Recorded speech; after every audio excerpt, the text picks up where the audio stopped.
Está no ar o Memória ABC, um programa de entrevistas com pessoas da comunidade para resgatar histórias de Balneário Camboriú. Memória ABC, apresentado às segundas, quintas e sextas-feiras a partir de 20 horas na TV e Rádio Câmara.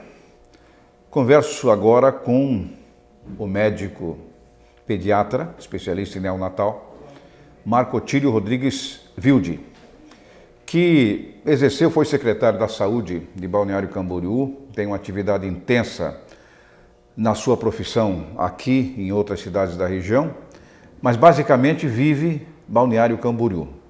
Por isso a gente está conversando com ele hoje para conhecer o seu vínculo histórico, pessoal, social com a cidade de Balneário Camboriú, para trazer um pouco da sua impressão, até para compor esse marco histórico da cidade de Balneário Camboriú, do tempo em que ele viveu aqui. Marco Otílio, obrigado por estar aqui.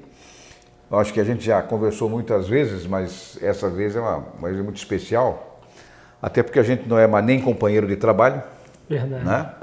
E não tem, a não ser a amizade pessoal que a gente tem há muito tempo, graças a Deus. Eu queria colocar, primeiro, você é natural daqui, de Balneário Camboriú? Você veio de onde? Não, eu sou carioca. Você veio do Rio de Janeiro? Eu nasci no Rio de Janeiro. Eu, até meus 30 anos, eu fiquei no Rio de Janeiro, me formei médico no Rio de Janeiro. Servi o Exército 7 anos no Rio. E dentro do Exército eu acabei me dedicando a uma especialidade que poucos conhecem, que é a medicina esportiva. Trabalhei durante muito tempo assim. Em 2003, eu me mudei para o Rio Grande do Sul. Então, fui fazer minha especialização em pediatria e neonatologia no Rio Grande. Saí de lá em 2007 e vim morar em Balneário Camboriú a trabalho. Eu tinha uma colega que se formou na residência médica 1 ano antes de mim, e ela tinha vindo para cá para tocar a UTI neonatal do antigo Hospital Santo Inês. E em 2007 a UTI ia reabrir em fevereiro, que foi exatamente o momento que eu estava me desligando da residência médica, e acabei vindo para Balneário Camboriú. Quer dizer, você veio fazer medicina privada, acabou fazendo medicina pública, né? Com certeza. Porque você se vinculou ao sistema municipal e acabou servindo o nosso grande Ruth Cardoso. Você viu muito tempo ali, né? Na verdade, você ainda está lá? Não. Tive 2 momentos na cidade, né? Então, fiquei em 2007 a 2008 e depois acabei retornando ao Rio e voltei para Balneário definitivamente em 2010. Em 2011 o Ruth Cardoso abriu e trabalhei no Ruth Cardoso de outubro de 2011. Fui o primeiro plantonista da UTI neonatal do Hospital Municipal Ruth Cardoso e até outubro de 2014. Eu fiquei como médico responsável pelo setor lá. Bom, responsável não, eu era meramente um plantão. A empresa era das colegas, né? E eu acabei trabalhando como plantonista. Bom, você coloca essa atividade, eu vejo muita gente conversar que a atividade de pediatra está ficando um pouco rara na medicina, né? Você pode me explicar por que isso acontece? Quer dizer, as pessoas estão se afastando um pouco da especialização? Eu acho que a pediatria ela é uma das grandes áreas da medicina, como a clínica médica, por exemplo. E cada vez mais, né, a tecnologia ela está entrando dentro da medicina com força total. Então, os novos médicos, né, eles procuram cada vez mais ser mais especializados. E a prática pediátrica ela ainda é uma especialidade onde você tem uma questão muito mais clínica, um vínculo da sua relação médico-paciente, né? Faz lembrar ainda aqueles médicos de antigamente, né? Então, assim, eu tenho 20 anos e me passo mal, minha mãe vai dizer assim, não, vou ligar para o doutor fulano de tal, que aquele é médico da seu confiança pediatra. direta da família, né? Exato. e acabou sendo uma profissão que você não só tem esse lado positivo, né, mas acaba também tendo um lado árduo, que é trabalhos exaustivos, acompanhados geralmente de uma remuneração não tão agradável ou até mesmo fora dos parâmetros que, por exemplo, uma especialidade onde você tem um recurso tecnológico maior. Quer dizer, por exemplo, cardiologia? Eu acho que as próprias especialidades que você tem a possibilidade de procedimentos, né? Então, dentro da área da cardiologia, não só a cardiologia clínica, mas também a parte cirúrgica, né? Outras especialidades como otorrino, oftalmo, ortopedia, que você tem muita questão relacionada à parte de procedimento e que você tem tecnologias importantes, talvez a pediatria, do ponto de vista da pediatria geral, ela fica um pouco aquém. Mas agora você fez por vocação, quer dizer, você queria ser pediatra ou você queria ser médico e casualmente caiu na pediatria? Olha, essa história é curiosa. Eu falo para os meus alunos, né, eu sou professor da Univale, então que eu digo para eles que quando eu cheguei no meu 5º ano de faculdade, onde a gente entra no internato, né, eu só tinha uma certeza, que eu não ia ser pediatra. É mesmo? E cuspi para cima e caiu na minha testa, porque você, enquanto aluno, né, e aluno de graduação, você acaba vendo a especialidade em vários momentos. No momento que você é somente espectador e no momento seguinte que você acaba também fazendo parte desse protagonismo, sendo mais participante, mais ativo, tendo a possibilidade de participar das condutas. Então, até um certo momento na universidade, eu não tinha essa vivência que o internato me proporcionou. Então, dentro do internato, eu ainda sou de uma leva da medicina antiga, onde você tinha, como interno de um hospital, uma autonomia muito maior do que o interno tem hoje, né? Então, a gente era responsável por enfermarias, a gente fazia o primeiro atendimento do paciente grave e depois vinha o colega formado para fazer o auxílio em todo aquele processo. Então, dentro do internato foi quando eu realmente descobri que a pediatria seria a minha vocação. E vou lhe dizer mais, assim, hoje eu não sei fazer outra coisa, faço outras coisas, mas em relação à medicina eu não saberia fazer outra coisa. Bom, a função de neonatologia, que é a sua especialidade, dentro da pediatria. Isso. Como é que qual é o padrão que ela tem hoje de Brasil e da nossa região, inclusive? A neonatologia ela é uma especialidade importante dentro da pediatria, né? É o primeiro contato do pediatra ou do, digamos assim, médico, bebê nasceu. né? O bebê nasceu, ele vai para a mão do pediatra, que geralmente é o neonatologista, né? A neonatologia ela é uma especialidade que, embora seja uma especialidade antiga, ela também sofreu um aporte tecnológico muito grande. Então, bebês que não eram viáveis, né, na década de 60, de 70 do século passado, né, que a gente precisava de outras e que ele teria que passar por um processo de seleção natural propriamente dito, hoje a gente consegue dar uma força para ele. Então, bebezinhos de 800, 900 gramas que até então não eram compatíveis com a vida, hoje você tem bebês de 500, 400 gramas que são compatíveis com a vida, né? E, além disso, a neonatologia ela é uma especialidade que, teoricamente, ela tem muita relação com a vida, né? O nascimento, você pensa em alegria, você pensa em... digamos, é uma espera daquela família para um momento assim, raro, né? Raro que eu digo, não é sempre que você tem um filho, né? Então, hoje, cada vez mais com os planejamentos, né, com uma estrutura e até mesmo com uma crise que a gente vive, os casais eles se limitam muito a ter 1, 2 filhos no máximo, né? Então, digamos que se você faz parte desse grupo, né, que você opta por ter 1 ou 2 filhos, você vai ter esse momento 1 ou 2 vezes na sua vida. Bom, com relação a gente sabe que, claro, tudo começa no nascimento. Sim. É ali que se define uma porção de coisa na vida, boa ou ruim, depende, né, dessa relação da criança com o mundo, né? Sim. Vem por ali. Como é que é, na sua visão de especialista, como é que é essa visão hoje do mundo ante a natalidade, já que se fala tanto em aborto, já que se fala tanto em as pessoas evitarem filhos? Como é que você concebe isso? Vamos falar um pouco do médico e do filósofo, né? Para você juntar as duas coisas. Você, como especialista, como é que você enxerga esses fenômenos hoje em discussão? Eu acho que hoje você ter um filho é uma responsabilidade muito grande, né?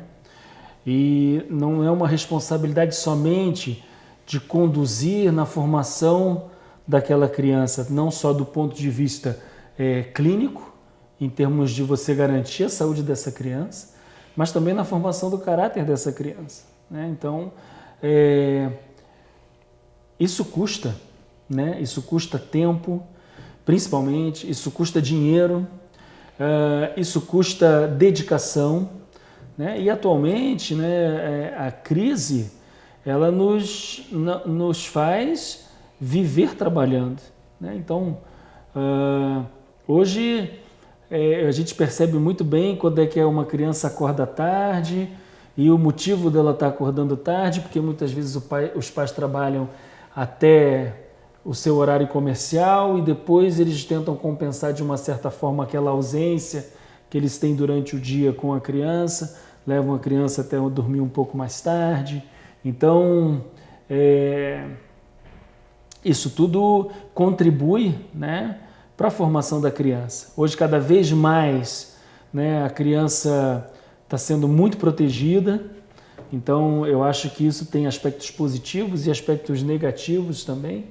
Eu acho que você acaba protegendo demais a criança, não dando à criança, né, a frustração que também faz parte do crescimento como ser humano, de você ter a experiência do fracasso, ter a experiência de não receber tudo aquilo que almeja, porque aquilo você acaba criando, né, expectativas não só em relação ao sucesso e em relação também ao fracasso. E quando isso acaba eclodindo, explodindo lá na adolescência, você vê crianças e adolescentes hoje despreparados para receber as frustrações da vida, né? Então, uma briga com um namorado ou a namorada, um fracasso na escola, uma reprovação, uma não classificação de um concurso, e você acaba não sabendo, a criança acaba e o adolescente não sabendo lidar com essa situação de frustração. Eu perguntei de propósito porque eu conheci um pediatra conceituadíssimo, não sei se você historicamente, o Dr. Davi Luiz Bojanovski, que foi pediatra em Criciúma durante muito tempo, depois ele foi consultor da ONU para endemias, essa história que essas coisas que atingem as crianças, e ele morreu naquele acidente da TAM, em São Paulo, que matou 99 pessoas, caiu sobre a cidade quando ia para o Rio de Janeiro. Ele tinha uma concepção, eu era amigo pessoal dele, foi médico das minhas crianças, inclusive, médico pediatra, e ele tinha muito de cientista, médico no caso, e de conselheiro. Ele aconselhava, você está falando aí de como as crianças devem crescer, a estrutura que elas têm que ter ao nascer para crescer, como é que se educa. E ele era médico de uma empresa carbonífera, a Carbonífera Próspera, que eu trabalhava, e ele fazia muito isso. Ele não só clinicava com as famílias, mas ele também às vezes brigava o tipo de tratamento, até de alimentação que a criança recebia, para que elas tivessem o desenvolvimento, aquele famoso desenvolvimento, mamar até os 6 meses, ser bem alimentado e ter uma estrutura boa até os 6 anos, Sim. porque ali é que se forma a cabeça da criança, né? Então, por isso que eu perguntei para você, que eu sei que você cientificamente está preparado e me parece que você também tem capacidade de orientar psicologicamente as pessoas de como cuidar das crianças. Não sei se você faz isso também. Acho, no consultório, né, você também, dentro da tua prática de consultório, a gente também tem a possibilidade de poder tocar nesses assuntos. Obviamente que a nossa interferência, ela não é uma interferência no sentido de você precisa fazer assim, você precisa fazer assado. A nossa interferência, ela cabe nas recomendações. Sugiro, né, acho importante. Até mesmo porque a consulta pediátrica ela é uma consulta que muitas vezes ela não está envolvendo somente um protagonista, né? Você tem, teoricamente, uma família doente. Né? Então você tem uma criança clinicamente doente, mas você tem 2 pais, né, que estão nervosos, eles estão alterados, eles querem que a criança melhore, né? Então eles querem a segurança de que aquilo não é grave. E eles acabam também ficando doentes emocionalmente naquele período, né? Então a gente também não pode pegar muito pesado numa consulta, né? Então você tem que ter aquele bom senso de saber em que ponto que você pode entrar mais, como você vai intervir, porque também faz parte do princípio da educação da criança, né? Então cada vez mais eu percebo nos consultórios, né, que as crianças elas estão sendo muito protegidas demais. Eu acho que a gente tem que ter um meio termo. Esse é um fator que eu falo, exatamente isso. Essa orientação de não proteger de mais nem de menos, né? Isso é muito, isso depende muito da linha que o pediatra ele acaba tomando dentro do seu próprio consultório, né? Então, digamos assim, o meu filho pode botar o pé no chão. Se for perguntar para mim, eu vou dizer que pode. Pode botar o pé no chão quando ele quiser, entendeu? Então, assim, agora tem, não pode. Então a gente vai, teoricamente, né, os pais vão começando a criar aquela bolha em volta da criança, né, e a gente tem que, de vez em quando, dar uma furadinha, passar para lá, passar para cá, para a gente tentar... Resumidamente, para a gente terminar esse bloco, excesso de proteção é danoso, nenhuma proteção também é danoso. Com certeza. A gente não pode, nada que é radical é bom, né, Aderbal? Então a gente não pode ser nem 8 nem 80. A gente tem que saber guiar o nosso paciente enquanto pediatra e enquanto pai e mãe, né? A gente precisa também nortear o crescimento e desenvolvimento dessa criança de uma forma de bom senso, aonde você possa mostrar que na vida nem tudo é flor e na vida nem tudo também é espinho. Então a gente precisa de meio termo e a criança precisa disso. Bom, depois do intervalo a gente vai conversar sobre a sua passagem política, com certeza, não pela política, mas pela política administrativa da cidade, na qualidade de secretário da Saúde de Balneário Camboriú. Saber o que é que você percebeu, né? Hoje é tão complicado a saúde pública, né? Sim, com certeza. Tantas demandas, tantas dificuldades que têm que ser enfrentadas na administração da saúde brasileira. Conversamos daqui a pouco mais no outro bloco. Continuamos a nossa conversa com Marco Otílio Rodrigues Wilde.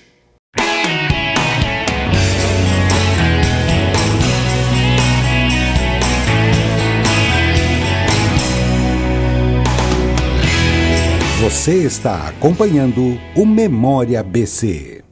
Eu vivo dizendo para minha vizinha, cuidado com a dengue.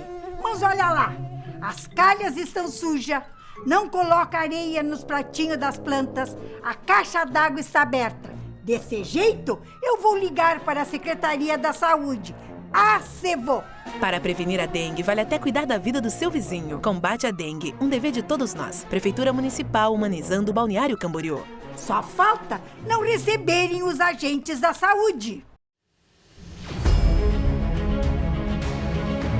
Todo mundo tem uma história para contar. Histórias alegres, histórias tristes. Imagens vivas que fazem parte de um acervo pessoal e institucional.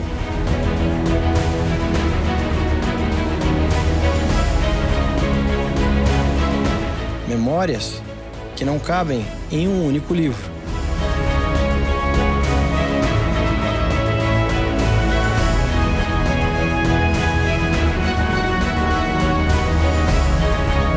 Momentos compartilhados que são escritos todos os dias. E a nossa história precisa continuar. Polícia Militar de Santa Catarina, 184 anos.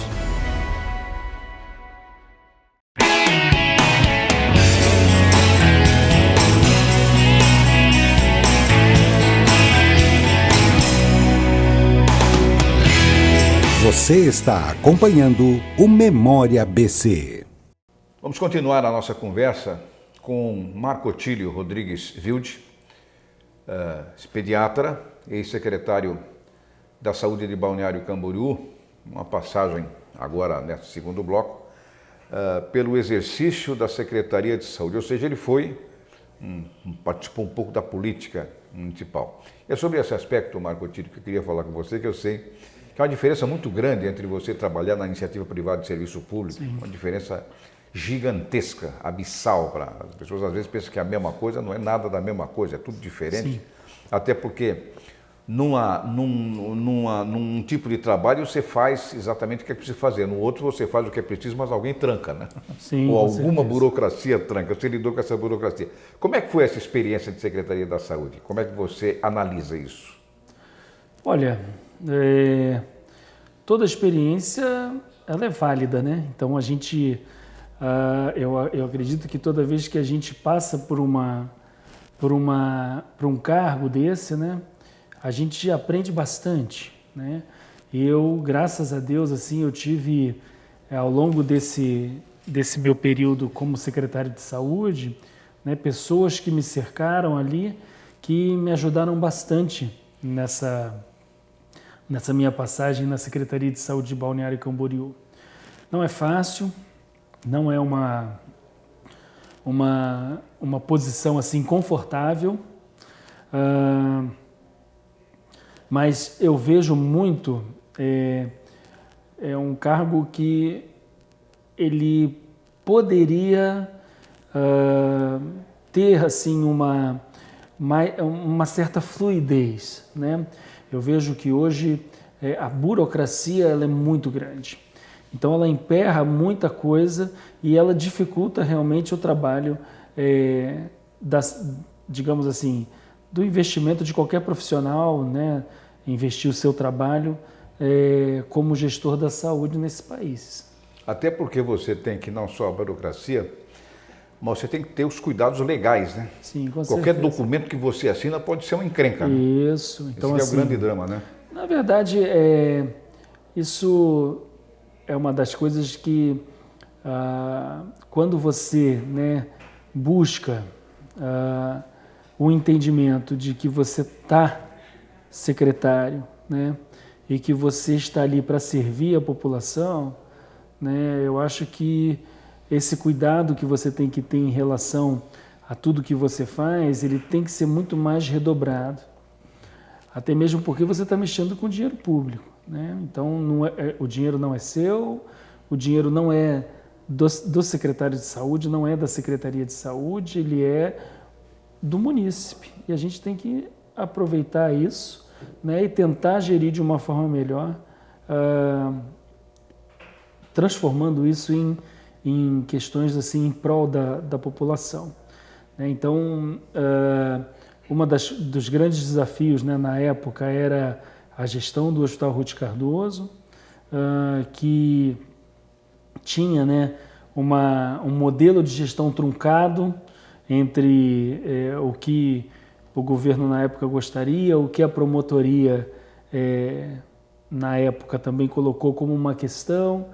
Então, gerir um hospital onde a cada ano você teria que fazer novos processos, né, e trocar toda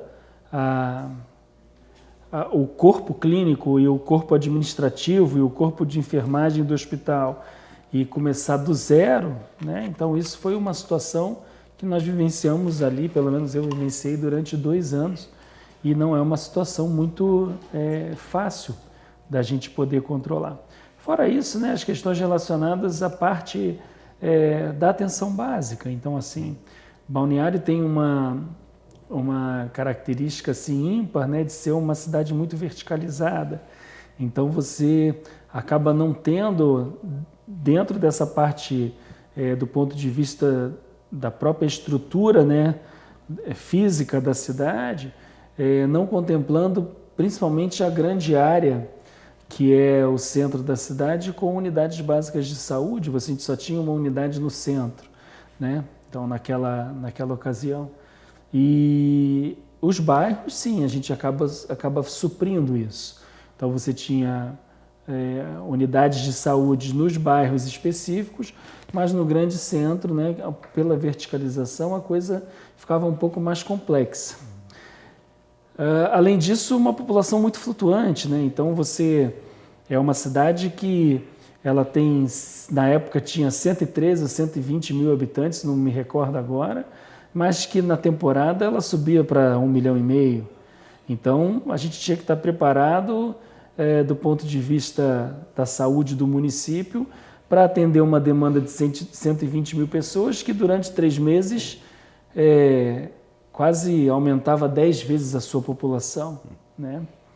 Então isso também era uma situação que tornava-se mais um desafio na frente da Secretaria de Saúde. E como é que isso era encarado por vocês? Quer dizer, você tem um corpo funcional, uma estrutura para atender 120 mil. De repente você tem que atender 800, 900, 1 milhão?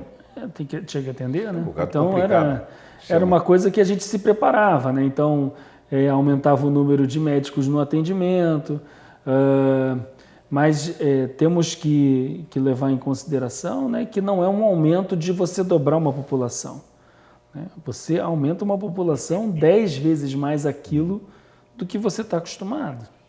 Então, esse aumento... E tinha muito problema nessas épocas? Acontecia muito problema? Houve ocasiões em que vocês se sentiram meio perdidos nisso? Ou seja, o que eu quero dizer é se a temporada teria que mudar alguma coisa na estrutura para se adaptar à saúde, não só à saúde, mas principalmente à saúde para atender adequadamente? Sim, nós temos um hospital, né? Então, o hospital, eu acho que a gente tem que ter muito cuidado em relação ao número de equipamentos que a gente tem, porque isso é uma situação sazonal e pontual, né?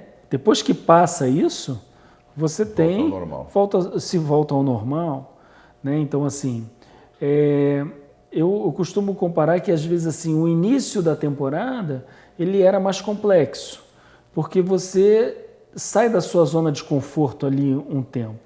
Então, aquele paciente que demorava o atendimento 1 ou 2 horas no pronto-socorro e aumentava para 5, 6 horas. Então, o munícipe não gosta, né? Mas é um reflexo de uma temporada que você sai de 120 mil habitantes para 1,5 milhão, né? Então, você tinha que aumentar a demanda médica, mesmo que você aumentasse assim, colocasse mais médicos à disposição, né? Você nunca ia tentar conseguir vencer uma demanda que não é aquela que o teu, digamos assim, que você está acostumado a fazer.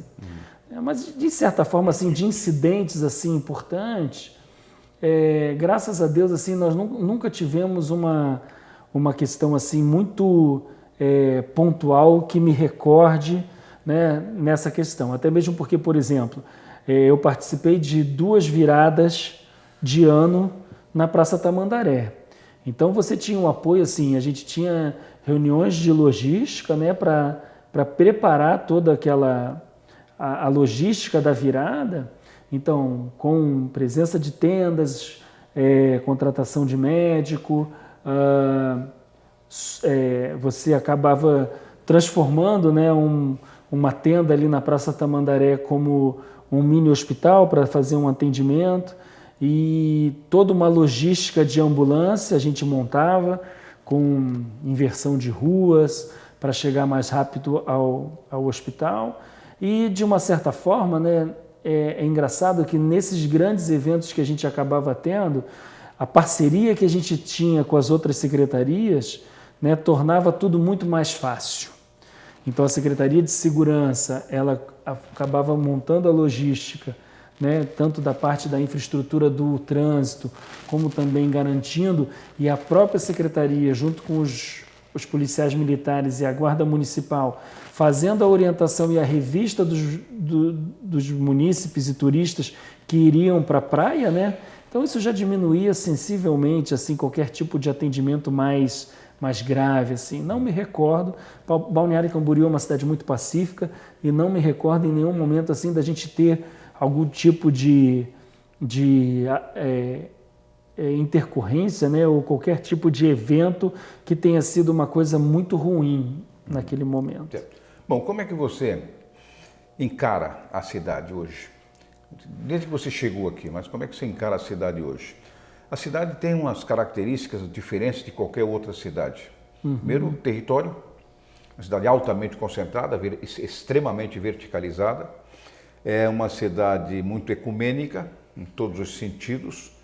Uma cidade que tem uma mistura, uma heterogeneidade de gente de tudo quanto é canto, não só do Brasil, mas de alguns países também que escolheram aqui para morar. Ou seja, muita gente é daqui, digamos assim, daqui agora. Todos nós somos daqui, né? Mas enfim, são gente que veio de todo canto. Ou seja, são costumes diferentes, visões diferentes de vida, a fixação na própria cidade. Tem gente que vem para cá, não transfere o título nem a placa do carro, continua lá. Porque tem uma fixação na cidade dele, mas mora aqui. É uma cidade que às vezes perguntam lá fora, quando perguntam, como é que é? É uma cidade interessante que não tem essa coisa de preconceito, é uma coisa muito localizada, aqui ou ali, num ou no outro, mas no geral, ninguém dá bola para isso não, tá? Nenhum tipo de preconceito. Como é que você analisa do seu ponto de vista? Eu estou dando aqui a minha posição, como eu vejo, mas eu quero ver como você vê. Se tudo isso eu sou suspeito para falar, porque hoje a cidade, primeiro que a cidade me abraçou muito bem, e eu também tive um respeito muito grande por essa cidade que me acolheu, né? Então, assim, eu acho que a pior coisa que existe para alguém que saia da sua terra natal, né? Ou do lugar que você nasceu, né? Eu saí do Rio de Janeiro e vir para um lugar, ficar colocando defeito numa cidade que lhe dá, que me acolheu e que durante muito tempo foi uma certa parte a fonte do meu sustento, né? Então eu vejo hoje, né, uma cidade assim que cada vez mais, né, ela está sendo uma cidade mais procurada, até mesmo porque hoje você só tem aspectos positivos do ponto de vista assim do que vai para fora, né? Então, Balneário com cidade mais segura, Balneário com uma cidade, digamos assim, um IDH excelente, né? Que muitas vezes também, né, se maquia para a gente poder, e às vezes sai um pouco da nossa realidade. Nesses 10 anos que eu estou aqui, a cidade mudou bastante, né? Hoje você vê que o trânsito, ele não é mais o mesmo trânsito de 10 anos atrás, né? Então, assim, cada vez mais as pessoas estão procurando a cidade como migrando para cá, né? Para poder, em busca de uma ascensão trabalhista, de uma qualidade de vida. Eu costumo dizer sempre, não só para os meus alunos, mas também nos cursos que eu frequento, que Santa Catarina ela é uma ilha quando a gente fala em termos de saúde pública, né? Então, assim, o SUS aqui, ele, por mais adversidades que você possa ter, ele ainda é um sistema que funciona. Diferente de você procurar um sistema único de saúde no Rio de Janeiro, né? Então, hoje no Rio de Janeiro, se você não tem plano de saúde, você está à mercê, né? Então, e aqui as coisas ainda funcionam, você ainda tem uma qualidade na atenção básica, você tem uma qualidade na atenção intermediária, você tem possibilidade de conseguir exames na rede pública, né? Então, eu acho que, e eu não estou falando isso do ponto de vista municipal, eu estou falando do ponto de vista estadual, né? Então, são cidades, a gente vive num estado onde realmente, nessa questão, você ainda tem um funcionamento. Agora, é uma cidade que, da mesma forma que ela se torna atrativa para o bem e para o mal, não é verdade? Então, assim, a questão da criminalidade, né? Então, uma das coisas que a gente percebe, assim, o aumento de moradores de rua. Isso era uma das coisas que a própria atração turística, né, e atração por ser uma cidade que acolhe, isso acaba muitas vezes também tornando um atrativo para esse tipo de pessoa, né, que a gente também não pode prejulgar pela questão da condição, mas que isso acontece, isso tem acontecido. Economicamente é uma cidade muito boa de você morar ainda, né? Então assim, com preços que, tirando a especulação imobiliária, mas o restante em termos de alimentação, né? Eu costumo até brincar com os colegas que vêm do Rio de Janeiro para cá, que eles acham que o custo de vida aqui, embora seja, digamos assim, tenha esse status de uma das melhores cidades de se morar. Mas é bom, né? Que ele está aqui e não quer sair, né? Com certeza. Então, assim, é aquilo que eu falo, eu sou suspeito para falar. Foi uma cidade que me acolheu, uma cidade que eu me sinto acolhido, uma cidade que eu gosto muito, uma cidade que me trouxe grandes amizades, que me trouxe, assim,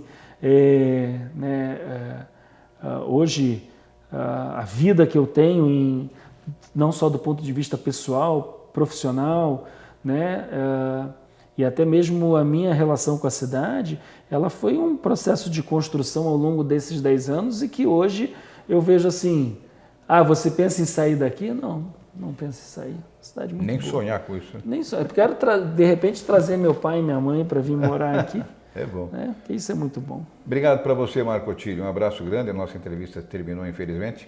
Foi um prazer convidá-lo e um prazer que você tenha aceito vir aqui para a gente conversar com isso, porque certamente, apesar de 10 anos, é um tempo bom de vida na cidade.